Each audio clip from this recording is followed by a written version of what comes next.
সকালে ঘুম থেকে উঠে লেবু জল পান করা এটা দাঁতের জন্য কতটা উপকারী নাকি ক্ষতিকর? প্রচুর দর্শক বন্ধু এই প্রশ্ন করে থাকেন।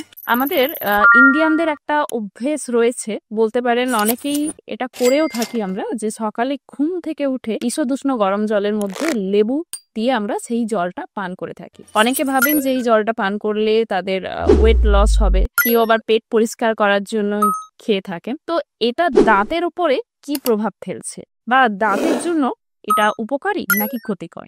সকালে ঘুম থেকে উঠে যখনই আপনি লেবু জল পান করছেন, লেবু জলের যে পিএইচ লেভেল সেটা কিন্তু 2 থেকে 3, মানে অ্যাসিডিক, এবং এটা কিন্তু আমাদের মুখমণ্ডলের মধ্যে, স্যালাইভার মধ্যে একটা অ্যাসিডিক এনভায়রনমেন্ট তৈরি করছে। পিএইচ লেভেল অনেকটাই কম হওয়ার জন্য, 2 থেকে 3 হওয়ার জন্য কিন্তু একটা অ্যাসিডিক এনভায়রনমেন্ট তৈরি করছে, এবং দাঁতের যে এনামেল রয়েছে সেই এনামেলের উপর একটা ইরোশন তৈরি করছে বা ক্ষয় তৈরি করছে। সুতরাং লেবু জল কিন্তু দাঁতের জন্য কোনোভাবেই উপকারী নয়।